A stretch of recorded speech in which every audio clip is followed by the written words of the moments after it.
is another health expert episode. Today I'm with my good friend, colleague from Vive Health Clinic. She's from our resident hypnotherapist at the clinic, Katina Gleeson. So she's an author. You're actually part of the neurocounseling for a professional. That's the name of the book, right? That's the name of my book, Neurocounseling. Yeah. You're also part of the Australian Association of Social Workers, and you're an NLP practitioner. Yes, I am, Bob. Awesome. Yeah. So why don't you tell the audience who you are and how you got into the industry, how you got into what you're doing. Look, Bob, I left high school and went and studied social work straight away. It's just what I wanted to do. And I worked in both the non-government sector. I worked in the Greek community. My cultural background is Greek.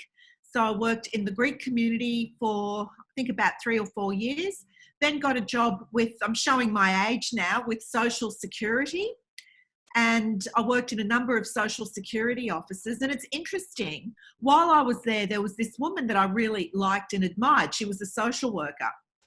And she did this group development activity with us in the management team, and it was the Myers-Briggs personality type indicator. And I just remember being so intrigued with that. And that was my introduction, really, looking back to the unconscious mind, because it's based on Jung's work. And I remember thinking at the time, oh, you have to be really smart to be able to do this, but it had a really big impact on me. So I had a short stint working with the Department of Education as well. And in that time, I got married and started our family, and I was a full-time mum for a while, which I'm very privileged that I had that opportunity to do that. But gee, there was a part of me that reached the point where I was ready to go back to work. And I went back to the Greek community for a number of years, and that was lovely. And then I became interested in teaching. And I went for a job interview with South Bank TAFE. And I remember they had this timetable sitting on a desk. And after the interview, they showed me the timetable, and I thought they were offering me maybe 1 or 2 classes. What I was actually being interviewed was for a full-time teaching job. So that was probably one of the most stressful periods of my life, because I was working part-time prior to that, going into full-time teaching. And in amongst all of that, the unconscious mind, it was just calling me. So I did a course in neuro-linguistic programming, did the 2 levels. They call it a master practitioner when you do the 2nd level of training.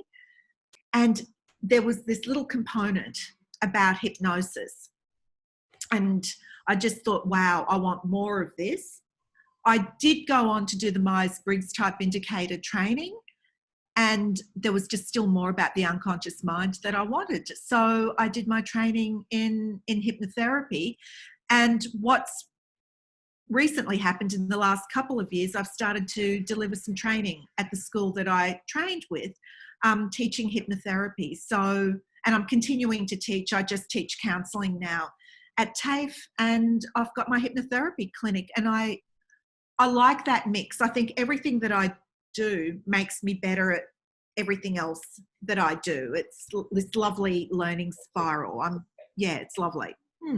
Wow. So, I had no idea. I actually thought you started off hypnotherapy and then branched out to NLP and then Myers-Briggs. So it was actually the opposite, the other way around. It was the other way around. And it was while I was at TAFE, they introduced mental health accreditation for social workers. So that's like clinical social workers, because social work is such a broad profession, you know. Yeah. So I applied for that, and I'm mental health accredited social work. So what that means is that people who have a mental health care plan referral, it's the same scheme that psychologists work under. If people see me with a mental health care plan referral, there are rebates available through Medicare. Oh. Yeah. Well, that's awesome to know that you do work with mental health, because it's, especially now because during quarantine everyone's cooped up at home going stir crazy. That's such a important thing that no one talks about, which is the mental health. Absolutely. And I believe that we have our conscious anxiety, you know, the anxiety that we're aware of. And underneath that, I really think we have our unconscious anxiety. And I think that typically gets felt in our body. I know you work with the body and energy. I think the body really is the unconscious mind, what manifests in the Right. body. Yeah. Yeah. So a lot of people walking around with things that they have they're so totally just unaware of, that it could be from something deep in their subconscious. So would you say that's Absolutely. where hypnotherapy comes? How does hypnotherapy, I know you explained it to me, but for those of us out there that don't know what hypnotherapy, how would you, in layman's terms, explain hypnotherapy and how does it work? Because most people just think of, like, you go in the movies, you go and you see the swinging, the watch and everything. Well, what do people expect when they come in? What should people expect when they come in and work with you? Actually, that's lovely, the distinction that you made, Bob. Like, what do people expect and what should people expect? I think people are becoming more educated about hypnotherapy. There are still some people that will come in, especially if they haven't seen a hypnotherapist before, and they're quite nervous. And there's, you know, a bit of a joke. You're going to make me bark like a dog or cluck Yeah. like a chicken. I think people have got this misconception, or some people have got a misconception, that this is something that I do to you. I have power over you. I don't want that amount of power over somebody. And in fact, like, you know, if I could have, I've got 3 sons, and when they were at home, I would have hypnotized them to have an incredibly tidy and clean house. But it doesn't work. It doesn't work like that. I see me being a team, working with the person that I'm working with. I can't make people do anything that they don't want to do. And I'm certainly not interested in somehow making people what they don't want to do. Sometimes people are afraid that they're handing over control to me. From my perception, the way that I see it, in the trance, working with the unconscious mind, that's when the person actually has the most control over themselves, because for me, the unconscious mind is the most powerful part of the mind. So it's actually the person that I'm working with having quite So, a lot of power over themselves. so kind of what you're saying is when they work with you, they're actually getting control back. Is that what I'm Yes. understanding? Oh, okay. That's beautiful, Bob. That is just beautiful. And Yeah. I feel that actually clears up a lot of confusion, actually, because not a lot of people know what hypnotherapy is and what it works. So what kind of clients would you say you work with mostly? Or if you had to say, well, what would you say the most success you've had? Like what kind of clients do you work with mostly? Oh, Bob, that's such an interesting question. It's interesting. Like, as you and I have had conversations, there are lots of courses and programs around about business development. And the ones that I've attended, they sort of say to me, you've got to, like, what's your issue? What issue do you work with? And I really struggle with that concept. I work with people. Mm. Um, and I'm there to support people to experience change. Like something, I guess, as basic as smoking cessation. Although in our clinic where we are, Bob, we don't get too, or I don't see too many people for smoking cessation, but I do see people for smoking cessation. It's something different for everybody. Mm. So everybody's different. Weight loss, everybody's different. I think at the core, if I had to say, I think at the core of what brings people in, a commonality would be anxiety. But really, it's to support people experience meaningful change for themselves. Mm. So I work with a range of issues. I guess the area that particularly interests me, and you and I have just touched on it, is working with people with what we would typically call a physical condition, where there's no physiological basis for it.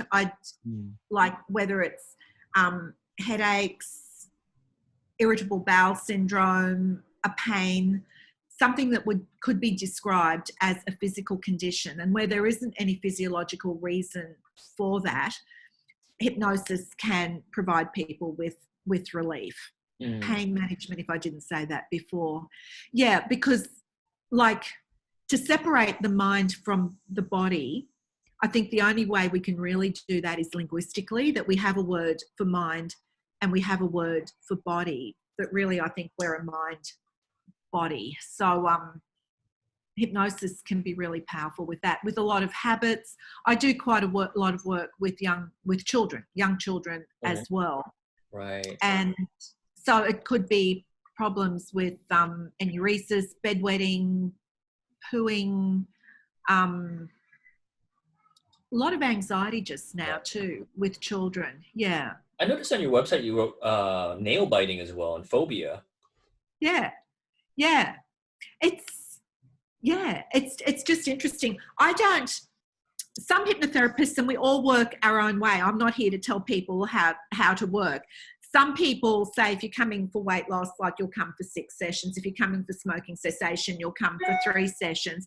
I just think we're all different. And part of the difference is that we all experience change differently. Yes. For smoke, yeah, you've noticed the same thing in your work too, Bob? Yes. Yeah. So I just think we're all different. It doesn't make sense for me personally, from my philosophy and my beliefs, to be really rigid in that regard.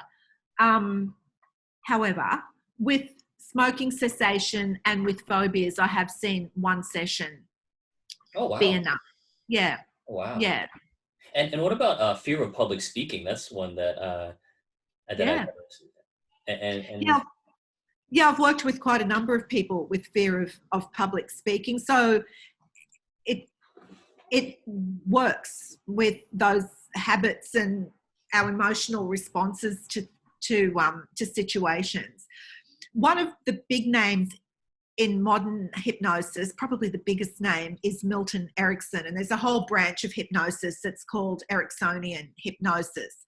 And that was very much the style that I was trained in, other things as well.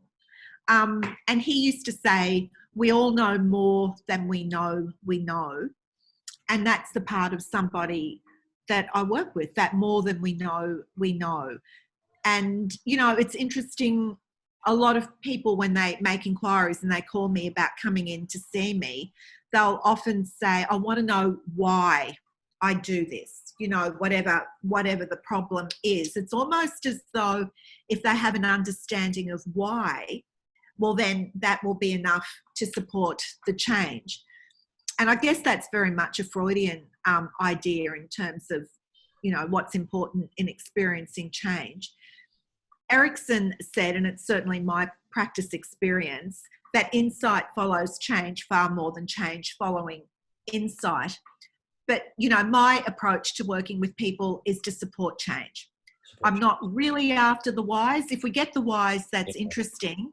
But having the whys isn't enough. Like, you know, virtually every smoker I work with or have worked with can tell me why they started to smoke. And having that why isn't enough to support the change. So I'm after change, meaningful change. Yeah. Actually, I was just speaking with the patient the other day about addictions. And I know that's something you've worked with previously as well. So with addiction, say with like alcohol or food, so where would you say that subconscious behavior or that routine comes from? Like where is that a form of safety, or what's your opinion on that? That's a lovely question, Bob. You ask delightful questions. Oh, I'm just talking. You do. No, they're good questions. I think that habits, what people come in to see me about, they would describe as a problem. I think that at some level, somewhere along the line, what they're calling a problem has been an attempt at solution. There was something positive in that behaviour for somebody. And that might have made sense back then. Now maybe there's a better way of getting that need met. And to do that consciously, I think that's really hard work. It's in the trance, I'd like to think I'm pretty good at inducing a trance, and it's in the trance that the magic happens.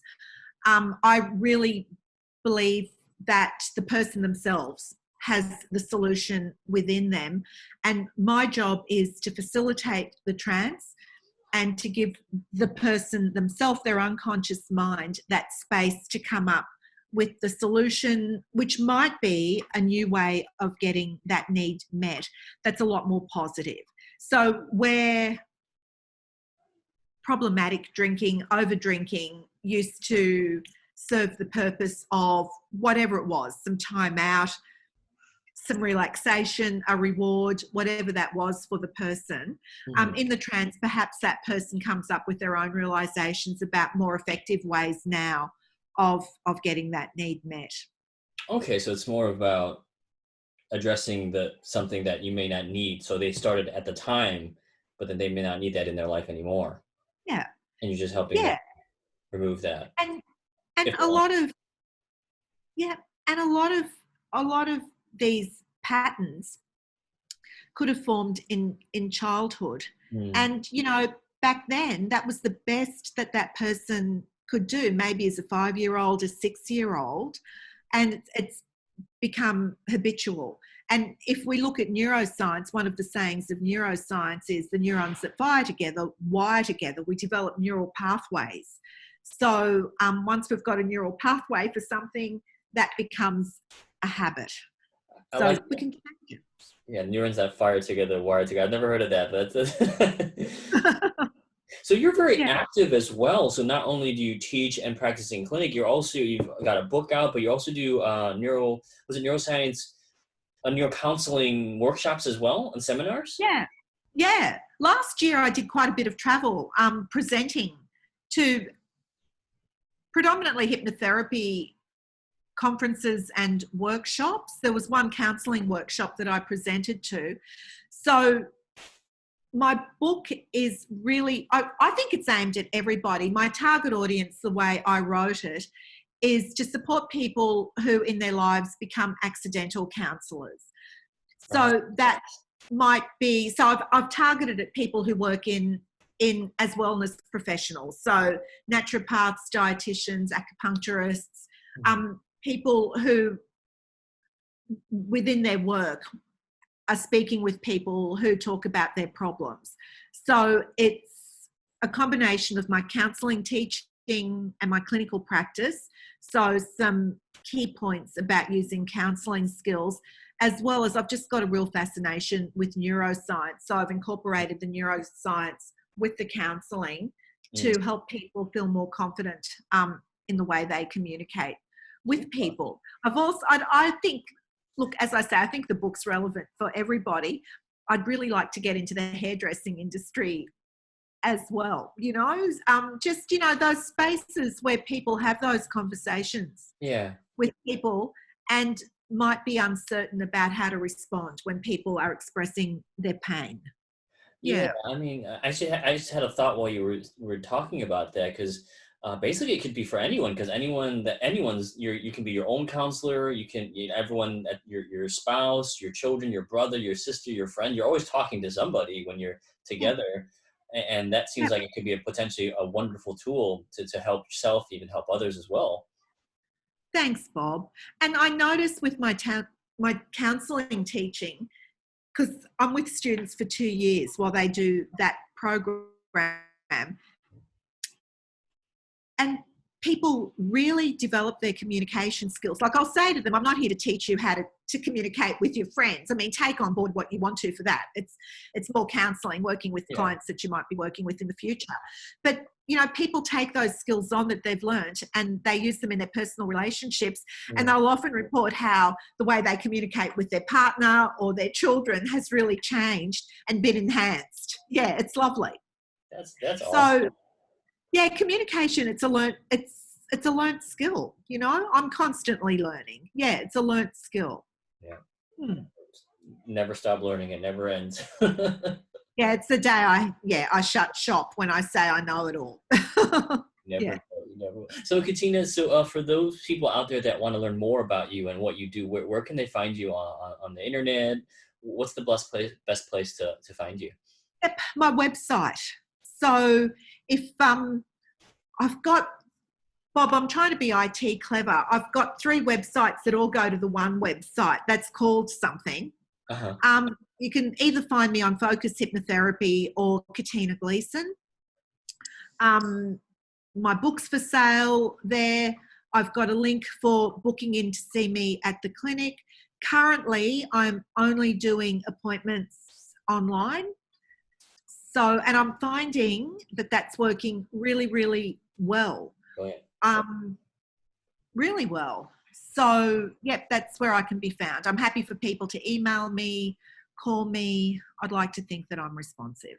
Okay, so do a search for Focus Hypnotherapy or Katina Gleeson. That's it. Okay, great. Thanks for your time, Katina. It was really great talking, and yeah, I'll see you in clinic soon. I hope so, Bob. I'm looking forward to it. Good to see you.